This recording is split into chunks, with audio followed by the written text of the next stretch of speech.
নমস্কার। মিক্সড মিডিয়ায় তোমাদের প্রত্যেককেই স্বাগত।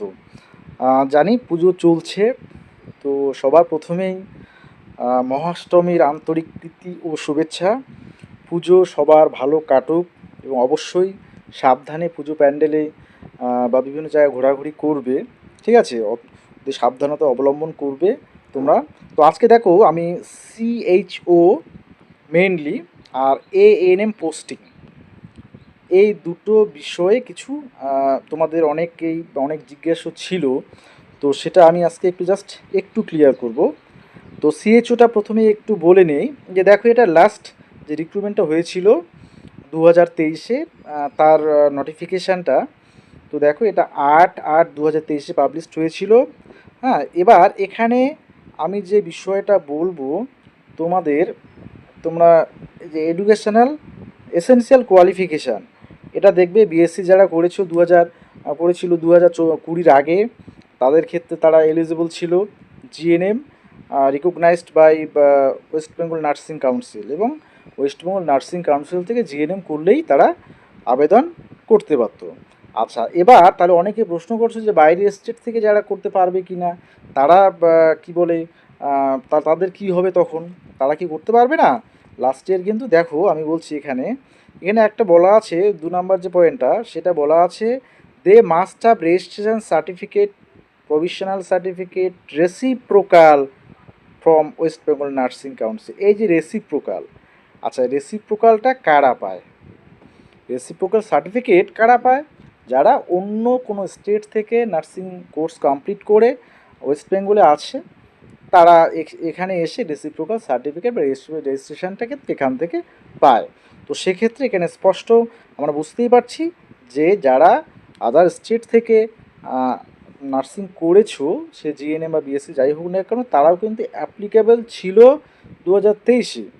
এবার তোমরা অনেকেই মনে করছো যে তাহলে কি নতুন যে নোটিশটা আমরা কিছুদিন আগে দেখলাম, তো সেখানে তো সেরকম কিছু বলা নেই। দেখো আমি একটা বিষয়ে তোমাদের ক্লিয়ার করি, সেখানে যে নোটিশটা পাবলিশড হয়েছে সেটা যে অফিসিয়াল সাইটে তো আমরা দেখতে পারিনি, যাই হোক সেখানে যে বিষয়বস্তুগুলো বলা আছে আমি বলতে পারি যে এখন মানে এই বছর যে রিক্রুটমেন্টটা ওরা করবে, অর্থাৎ ট্রেনিং যাদের করতে হবে সিবিসিএইচ, বা যাদের ট্রেনিং করতে হবে না, বলা আছে যে 31শে ডিসেম্বরের মধ্যে তাদের নিয়োগ করতে হবে, যাদের ট্রেনিং করতে হবে না, তাই না?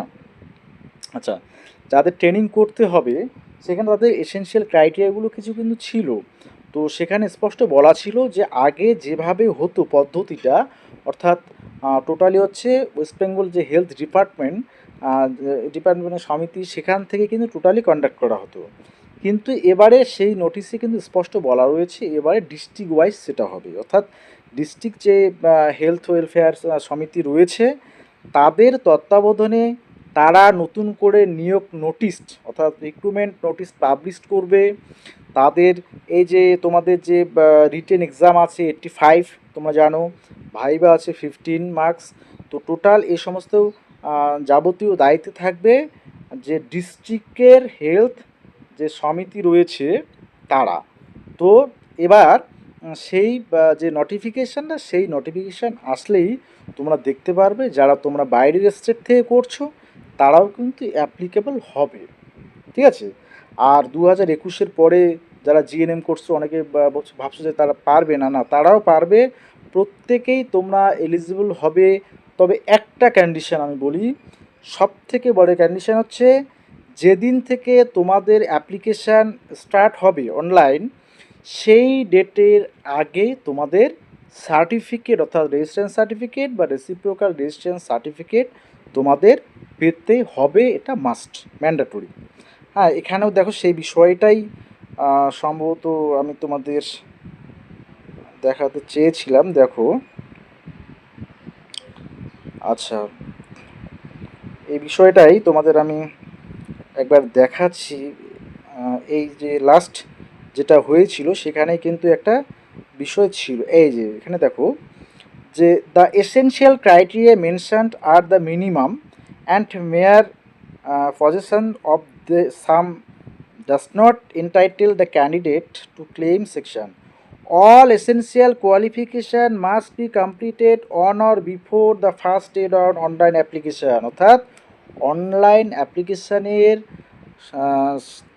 অ্যাপ্লিকেশানের ডেট থেকে তার আগে, সেই ডেট হতে পারে বা তার আগেই তোমাদের সমস্ত এসেনশিয়াল কোয়ালিফিকেশানটা থাকতে হবে, অর্থাৎ তোমাদের সেই যে সার্টিফিকেট রেজিস্ট্রেশন সেটাও থাকতে হবে, তাহলেই তোমরা কিন্তু পারবে।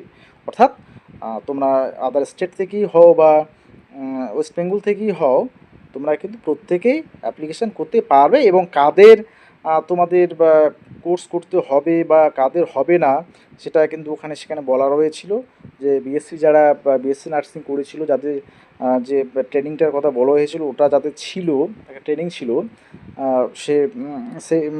তাদের হচ্ছে সরাসরি হয়তো ডিরেক্ট নিয়োগের ক্ষেত্রে বলা হতে পারে, বা জিএনএমদের ক্ষেত্রে 4 মাসে তোমাদের ট্রেনিংয়ের হয়তো নিয়ে সিপিসিএস ট্রেনিং দিয়ে তোমাদের সেখানে হয়তো জয়েন করাবে।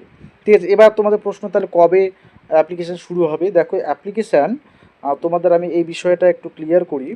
তোমাদের অ্যাপ্লিকেশান পুজোর এই যে আজকে অষ্টমী, তোমাদের মোটামুটি কালী পুজোর আগে বা আগে হতে পারে বা কালী পুজোর ঠিক পরে হতে পারে।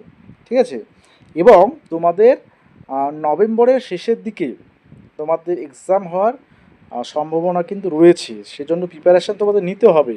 আমার আজকে ভিডিও করার উদ্দেশ্য হচ্ছে পুজোর পরেই তোমাদের স্টাফ নার্সের যেমন প্রিপারেশান তোমরা নিচ্ছ, পাশাপাশি সিএইচওরও প্রিপারেশান কিন্তু তোমরা 85 মার্কসের যে রিটেন হয় তোমরা কিন্তু নিতে থাকো বা শুরু করে দাও। ঠিক আছে, আচ্ছা, তো কালী পুজোর আগে বা কালী পুজোর পরে পরেই তোমাদের কিন্তু নোটিশ আসবে, এবং সেটা ডিস্ট্রিক্ট যে হেলথ সমিতি রয়েছে সেখান থেকে কিন্তু নোটিশটা পাবলিশ করা হবে। এবং তোমাদের ভ্যাকেন্সি তোমরা জানো যে নার্সিংদের ক্ষেত্রে 3088 এরকম কিছু একটা ভ্যাকেন্সি রয়েছে, তোমরা দেখে নেবে। যে টোটাল যেটা রয়েছে সেটা কিন্তু এখানে দেখো, শুধুমাত্র যে তোমরা নার্সিং যে বিএসসি, পোস্ট বিএসসি বা জিএনএম তোমরাই যে শুধু যে এলিজিবল তা কিন্তু না, সেখানে ডক্টরসদের ক্ষেত্রে কিছু সিট রয়েছে, সেখানে কিন্তু বলা রয়েছে। তো তোমাদের ক্ষেত্রে সিট সংখ্যাটা এটা। ঠিক আছে, আচ্ছা, তো তোমরা অবশ্যই সেই বিষয়টা একটু লক্ষ্য রাখবে। আর এএনএমদের কথা বলি, এএনএমদের তোমাদের বিষয়টা দেখো, তোমাদের অলরেডি নোটিশ কিন্তু পাবলিশড হয়ে গেছে।